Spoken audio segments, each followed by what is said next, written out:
आता पाहूया लोकसभेच्या महासंग्रामासंदर्भातल्या टॉप 9 बातम्या। पंतप्रधान मोदींनंतर अमित शहांकडूनही नकली शिवसेना म्हणत उद्धव ठाकरेंवर निशाणा, तर पवार गटाचाही नकली राष्ट्रवादी असा केला उल्लेख।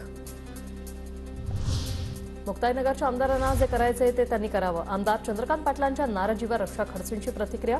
मुक्ताईनगरमध्ये महायुतीत बिघाड होण्याचं एकूण चित्र, खडसेंचं सूचक विधान। संजय राऊतांकडे पैसे येतात म्हणून त्यांच्या फाईल्स ओपन केल्या जातात, संदीप देशपांडेंचं संजय राऊतांच्या टीकेला प्रत्युत्तर। अदानींसोबत काय सेटलमेंट झाली की धारावीचा मुद्दा सोडला असाही केला सवाल। आढारावांना मी गेट वेल सून एवढ्याच शुभेच्छा देतो, त्यांच्याकडे मुद्दे नाहीत म्हणून ते असं बोलतात। अमोल कोल्हेंचं आढारावांच्या टीकेवर प्रत्युत्तर। जनतेला वेळ न देणारा 5-5 पक्ष बदलणारा नाटककार यांच्यापासून सावध, आढारावांनी केली होती टीका।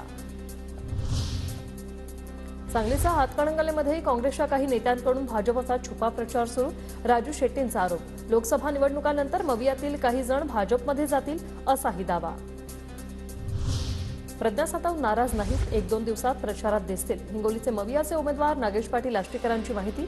सातव हिंगोलीसाठी इच्छुक, मात्र उमेदवारी न मिळाल्याने नाराजीची चर्चा। उदयनराजेंना आव्हान देणार नाही, मी सामान्य कार्यकर्ता, साताऱ्याचे मवियाचे उमेदवार शशिकांत शिंदेंची प्रतिक्रिया। तत्व आणि मुद्द्याला धरून निवडणुकीला सामोरं जाणार अशी ही माहिती। राज ठाकरेंना मनातून जे वाटतंय तसे निर्णय घेतात, मनसे पदाधिकाऱ्यांनी महायुतीच्या कामाला विनाअट सुरुवात केली, अजित पवारांचं वक्तव्य।